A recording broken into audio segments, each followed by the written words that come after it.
प्यार का एहसास। बात लगभग 40 साल पहले की है, जब विवाह दो दिलों का मेल ना समझकर बस एक रस्म की तरह निभाया जाता था। लेकिन जब दो अजनबी अचानक अपनी ज़िंदगी किसी के साथ बांटने लग जाएं, जब किसी के लिए दिल में सम्मान के भाव आने लग जाएं, तो प्यार हो ही जाता है। अंजलि घर में सबसे चंचल थी। दिन भर मस्ती करना, घर में धमा चौकड़ी करना और इन सब बातों से मन भर जाए तो मोहल्ले भर की आंटियों चाचियों के घर टटोल आना, बस उसका दिन भर का यही काम था।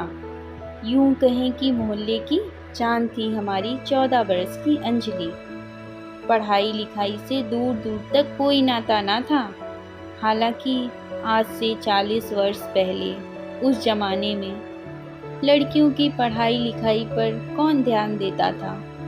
वैसे तो अंजलि घर में सबकी लाडली थी, लेकिन अपने दादाजी की वो जान थी। बचपन से अपने दादाजी से ही उसने जिंदगी का पाठ पढ़ा था। अक्सर दादाजी अंजलि को चिढ़ाने के लिए उससे उसकी शादी की बात करते, लेकिन शादी की बात सुनते ही अंजलि ऐसे खो जाती मानो आज ही उसकी शादी हो रही हो। एक दिन घर में दादाजी के बचपन के एक बहुत पुराने मित्र दादाजी से मिलने आए। अंजलि ने उनके पैर छुए और उनके लिए पानी लेकर आई। दादाजी ने अंजलि का परिचय करवाते हुए अंजलि से कहा, अंजलि, पहचाना इन्हें? ये वही हैं हमारे चूरन वाले साथी। दादाजी की बात सुनकर अंजलि खिलखिला उठी, लेकिन अंजलि की खिलखिलाहट दादाजी के मित्र को इतनी पसंद आई कि उन्होंने अंजलि को अपने घर की बहू बनाने का फैसला कर लिया और वहीं रिश्ते की बात भी कर ली। अपनी फूल सी बेटी के लिए इतने अच्छे घर से रिश्ता आने पर दादाजी खुशी से झूम उठे। अगली बसंत पर बड़ी धूमधाम से अंजलि बिटिया की शादी करने का फैसला लिया गया। अंजलि को जैसे ही अपनी शादी के बारे में पता चला, वह फूट फूट कर रोने लगी। उसे लगा मानो उसका पूरा घर, दादाजी और उसका पूरा परिवार पीछे छूटता चला जा रहा हो। खैर, यह तो होना ही था। एक 14 बरस की लड़की को शादी के बारे में सिर्फ इतना ही पता था कि उसे अपना घर छोड़कर किसी और के घर में जिंदगी भर रहना है। इसी बीच अंजलि की शादी बड़ी धूमधाम से हुई और अंजलि की मुलाकात पहली बार अपने पति से हुई और अगले ही दिन अंजलि के पापा अंजलि को लेने आ गए। फिर अंजलि का आना जाना लगा रहा, कभी पीहर तो कभी ससुराल, लेकिन पति से अभी तक नहीं बन पाई थी। अक्सर ही दोनों बच्चों की तरह झगड़ते रहते। उस दिन भी अंजलि अपने पति से रूठी हुई थी कि अंजलि के पिताजी अंजलि को लेने आ गए। मायके जाते हुए अंजलि ने टोकते हुए अपने पति से कहा, अब मैं नहीं आऊँगी आपके घर।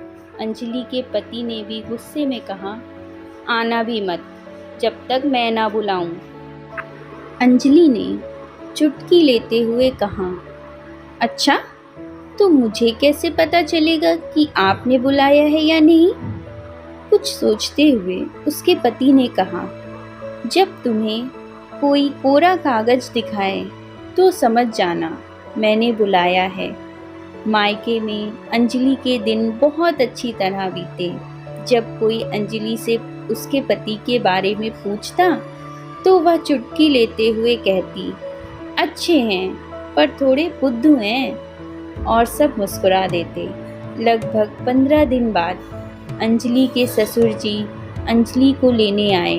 अंजलि ने उनके सामने कुछ दिन और मायके में रहने की इच्छा जताई। ससुर जी ने भी अंजलि की बात का सम्मान रखते हुए हामी भर दी।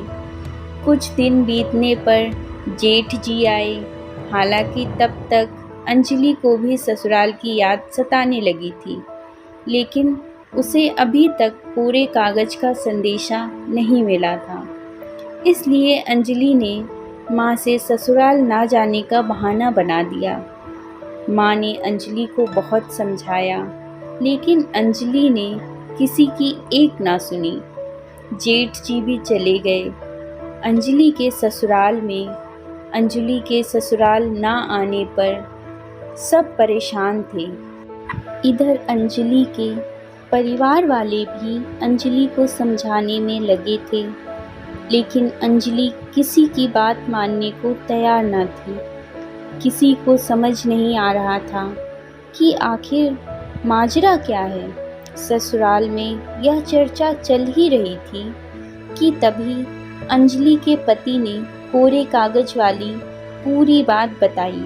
अगले ही दिन अंजलि के ससुर जी कोरे कागज के साथ अंजलि को लेने आए। अंजलि तो इसी पल के इंतज़ार में थी।